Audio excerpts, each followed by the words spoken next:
Hello, hello. It's Sherelle. And Derek. It's the More Than I Do Live virtual podcast. Yes, it's Thursday. Oh, wait a minute. You didn't say it. Oh, yeah, Thursday. It's Thursday. Okay, we're not going to be Amazing Race together. No, we're not going to. Okay, let's say it again. 1, 2, 3. It's Thursday. All right.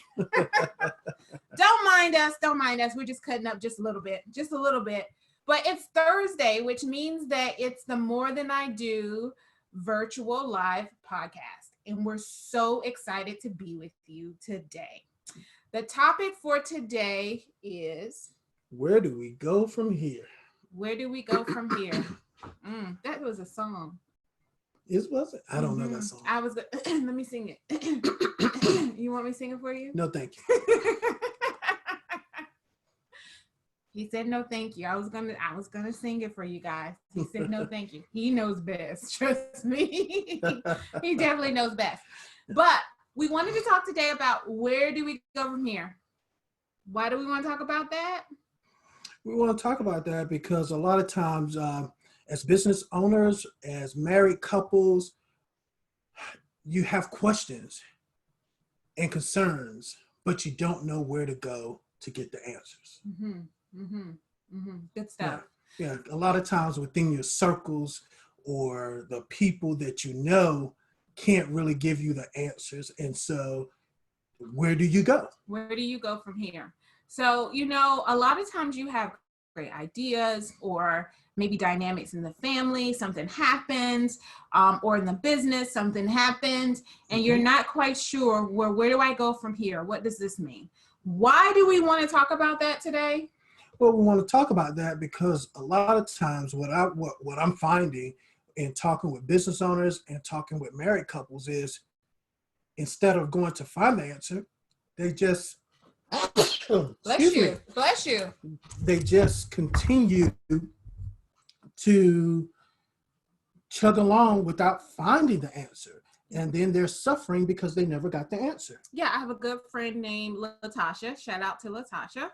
And one of her things that she says all the time, we do some trainings together, live trainings together, and she says, don't suffer in silence. That's right. And a lot of times we're just on this hamster wheel and we're just going, and we're suffering in silence. Why? Because number one, we don't know the answer. Yep. And number two, we have no idea where to even start for the answer.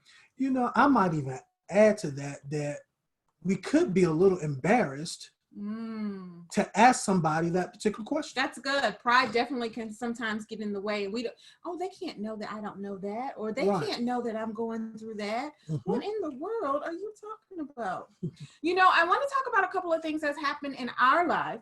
Okay. Really quickly that I want to share that before it happened in our life, had no idea it happened in other people's lives that we knew. So we've had miscarriages. And before miscarriages happened in our lives, everybody we knew just had perfect lives with kids and things were just what they were. And it wasn't until we had miscarriages and we were open about our miscarriages that people begin to share their journey and their story. And I'm like, dude, we've been going through this for years. But again, it took us to drop our pride and be open to let people know that we were trying to get pregnant, and we still are trying to get pregnant. However, we were having these miscarriages or these bumps in the road, and we thought it was just us. Right. When we come to find out, it's a very normal thing that happens to lots and lots of people, lots and lots of marriages. And because of it, I've been able to help other young women through their beginning parts of the process, right? And but it was before that they were like, I would have never known.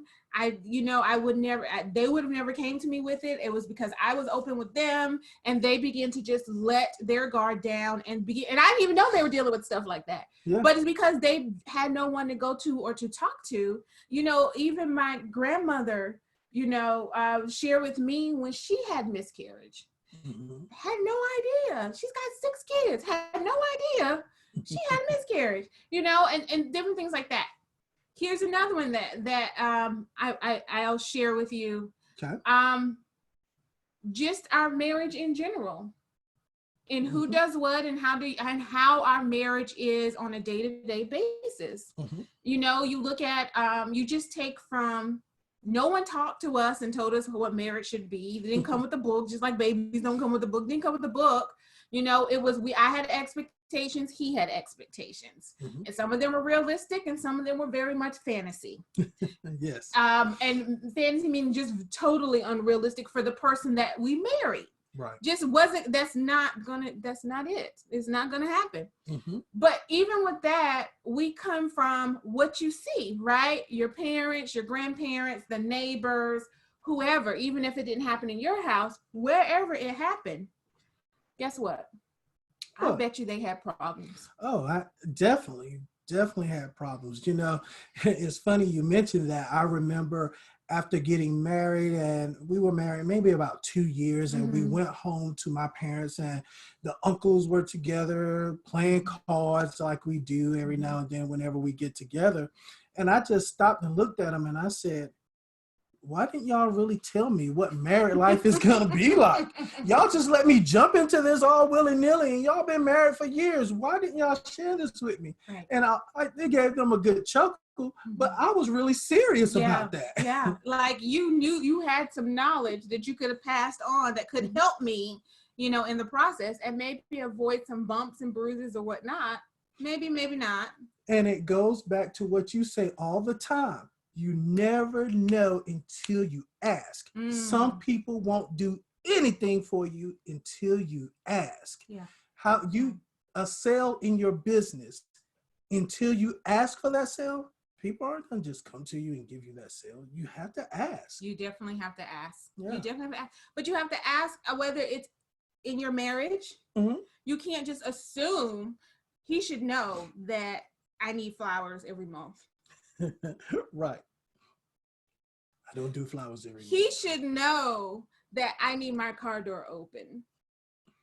Yeah, I don't do that every day either. Well, you established that in the beginning when we were dating. Yeah. I do pump her gas, though. Yes. I do pump her gas. You do pump my gas. I'm not the guy to open the door and all of that, but I do pump your gas. Or she should know that I like to have my dinner hot on the table. Or she should know, whatever it is, she should know that I need time to myself. Like, how am I supposed to know these things unless we have a conversation about it, right? Unless we talk about it. So understanding expectations of each other is, where do we go from here? It may be miscommunication that's happening. It's definitely miscommunication.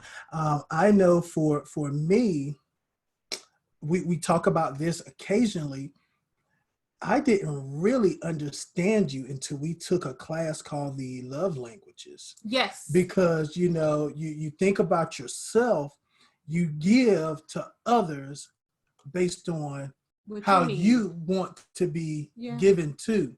But the other person, that might not be their language, for those that have been in that class. And so, I am, what am I? I'm not your words of affirmation. Yes. Your affirmation, but your acts of service. I'm acts of service. Yes. And so every time I was doing acts of service for her, she appreciated it. Of course, 100%. But it wasn't what she needed. It wasn't what made me still feel loved. That's right. So people say all the time, well, I'm doing all these things, and they're still like, you don't love me, or you're not, I don't feel like you love me, or I need more love. And you're like, how much more can I give you? I'm doing you could be doing the wrong things.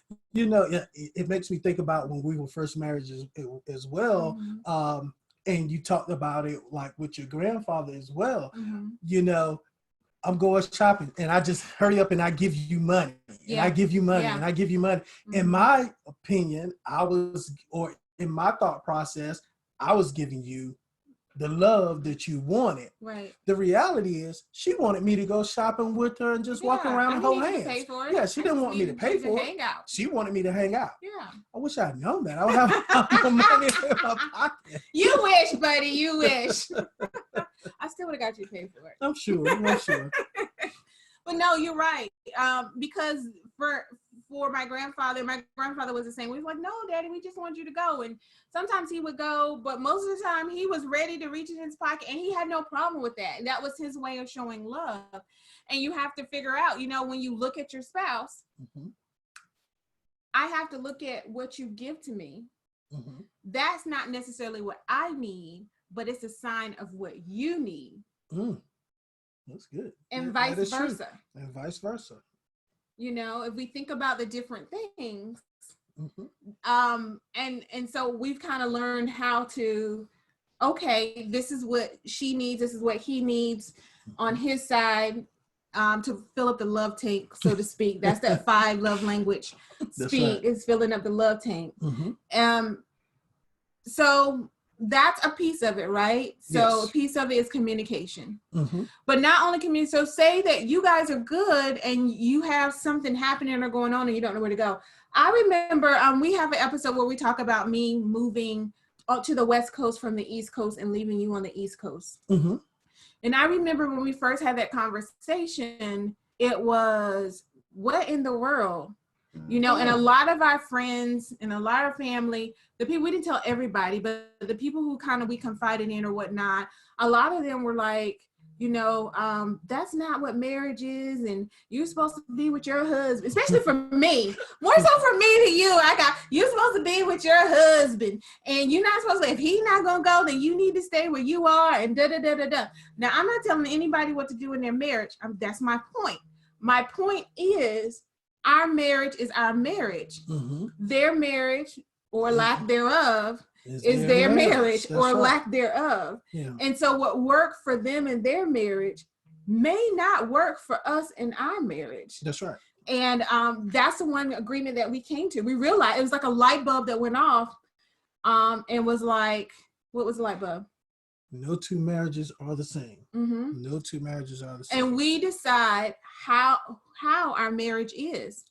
We decide. That's right. We decide. We make that decision. We don't allow other people, outside influences or other people, to make that decision for us. Right. We make that decision. We may talk to people or confide in people or things, but at the end of the day, it's about these two people sitting in front of you, because those are the two that took the vows together. Those are the two that became one. Those are the two who built the family together. So at the end of the day, it's our decision. That's right. Regardless of what anybody else in the world thinks. Regardless, but you can take opinions, because I remember during that time, I had a deep conversation with my brother and a deep conversation with my brother from another mother. And my brother from another mother actually had a similar kind of situation. The distance wasn't across country, but it still was a couple-hour drive distance. And he could share some things with me.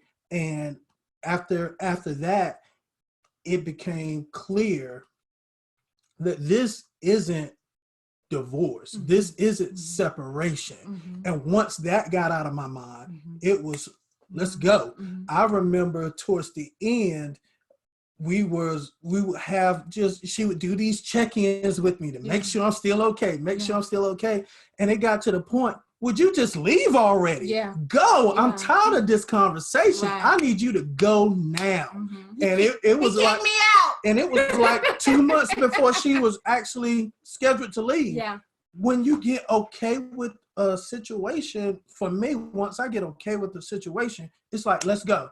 No more talking about it. It's about doing it. It's about action. And doing it. But you bring up something that's really good. And that's, who are you talking to about whatever the thing is that you're not sure about? That you don't know which way to go or how to start or how to maneuver or how to move, whether it's in marriage or in business. If you're talking to someone who's never been down that road, who only has a limited amount of experience in thinking, then that's probably not the best person to talk to. Yeah, because they will be giving you really misguided information. That's just like married couple or a married man having issues or wanting to discuss things about marriage, but talking to all his single friends and not his married friends. Same thing happens in business. Yes. Business owners have questions and concerns, and they need to confide in people and talk to people, but they're talking to people who are not in business. And so they really can't understand. I mean, I remember going to dinner with, again, my brother from another mother. Yeah. I miss that dude. I really do miss seeing that dude. And my other, one of our best friends, we do dinner occasionally. And in talking to them, one time I realized, oh, they don't understand me being in business per se, but they could empathize with what I was going through, and they kind of understood what I was going through, but they couldn't really give me advice of what the next move is because they have actual salary jobs. Yeah, and one of the things is, so if you're at the top, like you are the it person in your circle, like everybody in your circle is looking to you, then I'm going to say, find another circle. Not saying that you drop that circle, right? Because that's areas for mentorship and things of that nature, but you need to also be mentored and have a place to go for the things that you're going through or the challenges, whether it's a personal circle or a business circle. You need to, where are you trying to go? What are you trying to, so not having just single friends that you're hanging out with all the time, but having couples. He talked about, we go out with couples, well, not as often as we used to, and definitely not right now. But we have couples that we went to dinner with, that we had like annual things that we would do together and hang out, baseball games and different things like that. Check-ins where, you know, the ladies could talk, the men could talk, we all talk together about different things. But then you had someone that you could kind of call or talk to. Older couples, you know, that have been married longer than we have, that have been through some other things that maybe we're coming up on, or, you know, and it could be some younger couples that had some dynamics and experiences as a younger couple that maybe we're now going through. So I'm not saying they got to be always be older. I'm just saying they have like minds. Yeah, definitely like minds. And sometimes you can blend those circles, guys. You don't have to just dismiss people. We're not telling you to dismiss people. We're not saying that we are better than anybody or you're better than anybody, but you know where you're trying to go. And sometimes you have to go in different circles to do that. And Sherelle mentioned having, if you're doing couple things, bring some young couples along. Guess what? They need to see this because they know people or couples that you don't know. Right. So that's kind of how you give back. A lot of times we don't really give back the way we're supposed to give back. And so we think giving back is donating this or giving time for that. But reality, giving back is pouring into somebody else or pouring into a group of other people. Absolutely. 100%. So, and then the business side of that is finding those business groups and mentors, or looking, you know, sometimes I have mentors that don't know they're mentors because I just stalk them. You know, and when I say I stalk them, meaning that I watch what they do. I watch how they act in certain situations. I was telling my husband the other day that I learned a valuable tip from someone that has no idea that I learned it from him, have no idea that I was paying attention to the way he was acting or how he handled a situation, because I knew that one day I'm going to be in a situation like that. And what do I do and how do I do it? So what are we saying? We're saying that, number one, where do you go from here? If you don't know where to go, it's up to you to find out. It's not up to anybody else, whether it's for your family, your marriage, for you individually, or for your business. Research. You know, I asked my husband this question as we were getting ready for this podcast. And I said, if you want to do something and you're not quite sure, you have a question and you're not quite sure where to go because your regular circle, you don't know if you can talk to any of them, where do you go? Where do you go? And his answer was Google. But he's not wrong. I mean, you start somewhere to research. You got to start somewhere, and, you know, pick up your phone and stroll through and contacts and make some phone calls because someone you know may know someone to help you, and don't get discouraged. I remember I reached out to a person one time Mm-hmm. because, Mm-hmm. you know, I was just feeling down and I needed some mentorship or Mm-hmm. some guidance, and Mm-hmm. I felt kind of blown off, Mm-hmm. you know. Mm-hmm. So, but don't let that get discouraged, because I really got discouraged because I was like, this guy was supposed to be there for me, Mm-hmm. but it didn't happen. But I kept going through my Rolodex and my list, and eventually I found not only one, not only two, a group of people that's like, yeah, D, give me a call. D, give me a call. And they constantly check up with me now. Yeah. Yeah. I mean, I think that's key, is that people so easily get discouraged. I mean, when you said that, people so easily get discouraged because it's like, well, I reached out and it didn't work. Yep. Well, guess what? Where you think you probably need to reach out is probably not the place. That's right. To reach out. Mm-hmm. It just may not be. Just some people can't give you what you think that they should give you. That's right. Right? And then there's other places in your network when you are open. And I'm not telling you to tell everybody your business and be open all over the place. But you have to know wisdom. And use your wisdom and discernment of who to give this information to, yes, and who to be open with. But you have an inner circle where you can say, hey, this is what's going on. And I know this may not be your area, but do you know someone? Mm-hmm. And you may be shocked that they say, oh, not only do I know someone, I know them because they helped me in the same area. Because your relationship may not have been of talking about certain things like that or dealing with certain things in that way. And you're just looking on the outside, and marriage or business just looks perfect.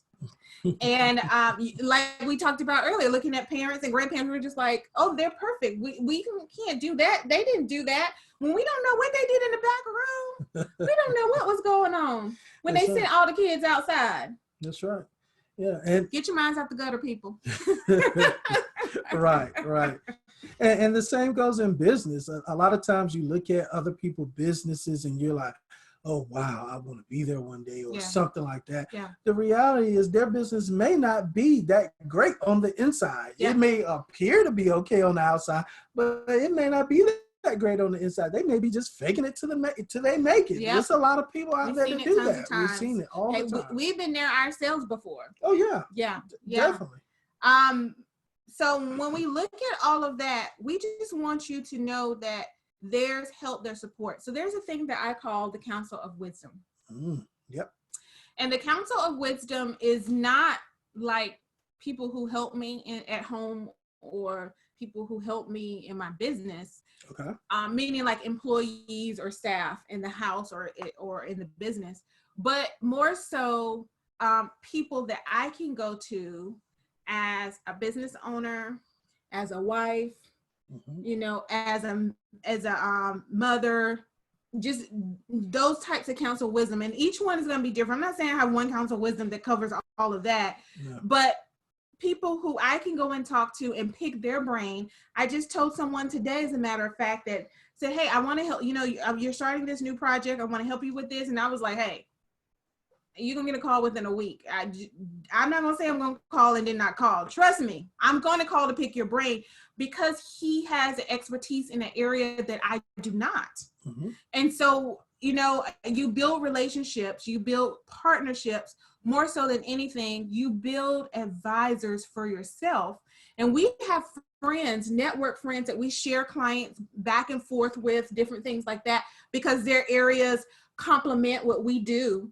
But I can call, I mean, every time I call them, they're not charging me or you know, they're not got the ticker going and they're going to send me a bill, because we've built something bigger than just a transaction.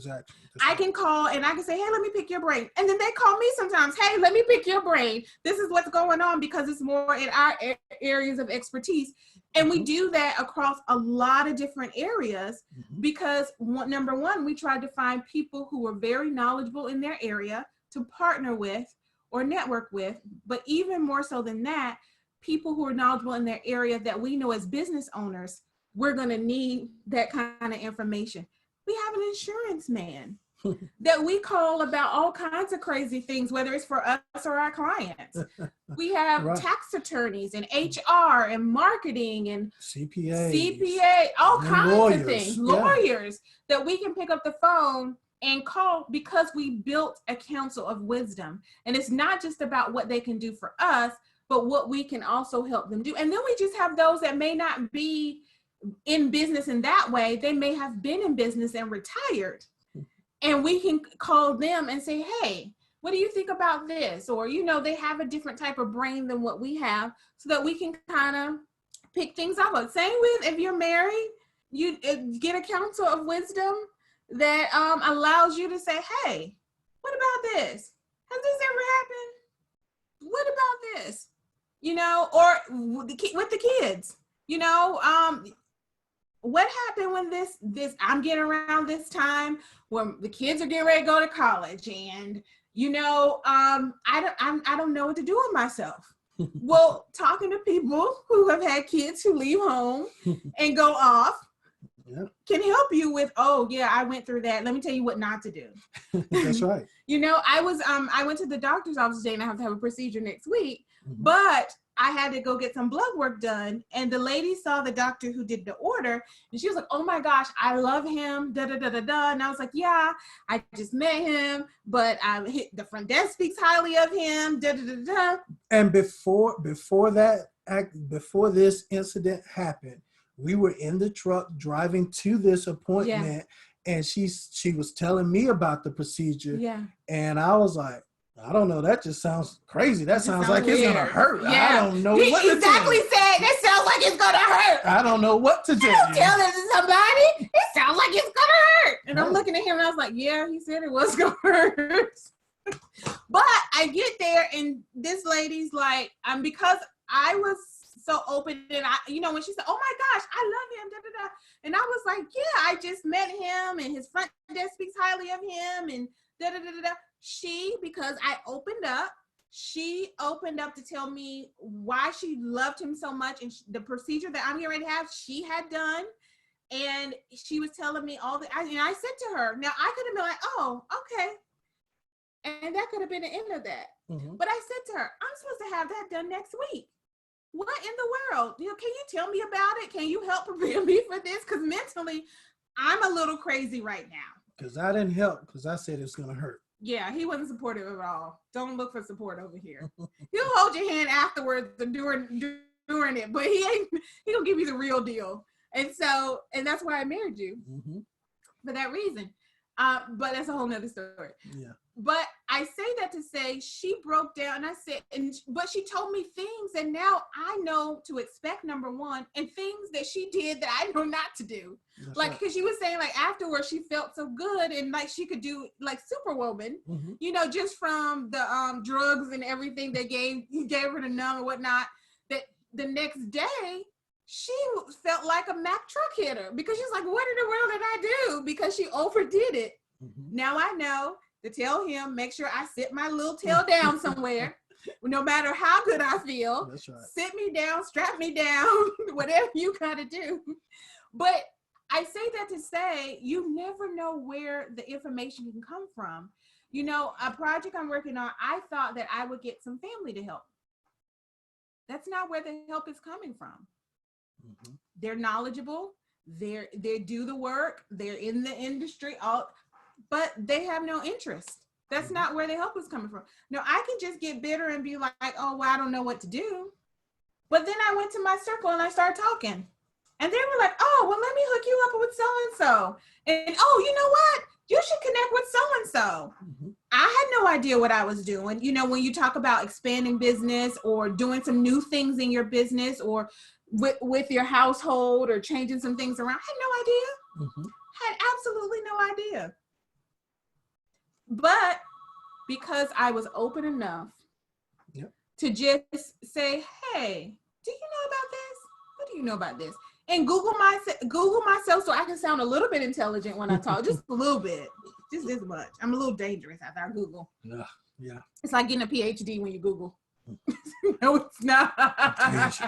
Dangerous. So, but yeah, and speaking of the counsel of wisdom as well, you know, sometimes you can have a trusted advisor, and if you trust that advisor and that advisor is willing to share, then you can use their circle. Mm-hmm. And I say that because that's one of the values we offer within our business, My Local CFO, because a lot of times business owners, like we're talking about, where do you go? And we're in there, we're working with them, and they trust us. And so as we see things, we can open up our network to our client. And so we use that as a way of providing value as well, because again, there's not many banks in this area that I can't pick up the phone and talk to someone pretty high up. Because I built that kind of rapport and relationship with them in different kind of capacities. And so things like that is important. Y'all don't underestimate or devalue your contacts or the people that you actually know. Yeah. You know, one of the things that I did this year is it wasn't about, we always think it's about meeting new people. I got to meet more people. I got to meet new people for business and for personal, right? No. I can tell you right now, you probably have dollars right in your business by picking up your phone without another new person or new client coming in the door. That's number one. But also, people do business and people help people they like, know, and trust. And if that's the case, then this year, my goal was not to meet new people, because that's going to happen anyway. I'm going to meet new people just moving around.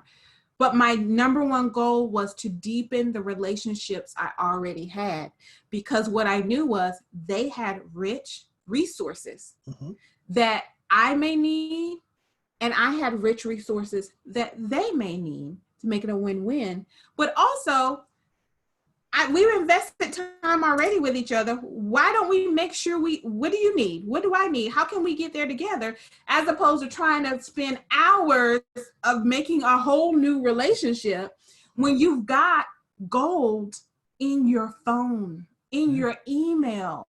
You've got gold in your database. I want you guys to think about that. You got gold right in your household. Taking the time to deepen this relationship. Because you were growing. As you grow at, if you're just starting out 1 or 2 years, okay, you might know just about as much as you want to know right now. But I tell you, each year comes with new layers. Yes, it does. It comes with new discoveries. And not only that, we're steadily changing because of experiences in life that's constantly happening. So then we're always rediscovering things or finding new things out. I remember you came in the house one day and I was sewing a blanket for our first niece. And you were like, what you doing? And I'm like, I'm sewing a blanket. And you were like. Had no idea she could sew a blanket. Had no idea she could actually sew. She still has that blanket, by the way, and she's 12. I'm just going to say that. I did a good job. Yes, she did. I did a very good job. Very good and she job. took it everywhere with her. Like Linus. Like Linus, she did. Yeah. But I say that because you never know what resources you have until you go and you check them out. You dig a little bit deeper. And it's just about having that conversation or giving that ask. That's it. Yeah. You definitely have to ask. I think this was great. I enjoyed this time with you. Yeah, I always enjoy time with you. Absolutely. and the last thing I'll say about that is I remember we were part of a real estate group one time, and at the end of every meeting, the chairman got up there and said, "Who has what?" Yes. Because that just opened up the floodgates of, I have this, I have that, I have this. And if you were interested, you knew exactly where to go to get what you actually needed. Yeah. That leads to a last point for us. Okay. You got to get out of your comfort zone. It may not be right in the comfort area or right where you're used to doing business or right to the people that you're used to talking to. Sometimes you got to travel for the information. Sometimes you got to travel. Last year I spent a lot of days on a plane. And the last 2 years, I spent a lot of time on planes. And some of that was just going and hanging out with people that I wanted to build deeper relationships with, that I wanted to grow with in business, that I wanted to partner with, getting to know them a little bit more. And people say, well, you just spent money to go hang out with somebody? Absolutely, I did. Yeah, if you're gonna gain the information you're looking for, I am by trade an accountant.